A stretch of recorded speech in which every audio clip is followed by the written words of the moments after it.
నేను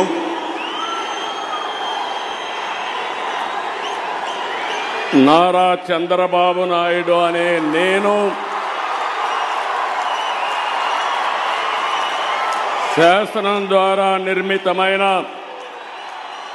భారత రాజ్యాంగం పట్ల నిజమైన విశ్వాసం, విధేయత చూపుతానని, భారతదేశ సార్వభౌమాధికారాన్ని,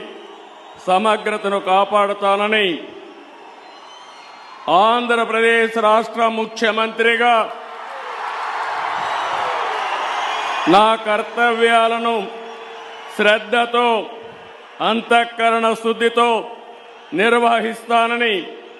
భయం గాని, పక్షపాతం గాని, రాగద్వేషాలు గాని లేకుండా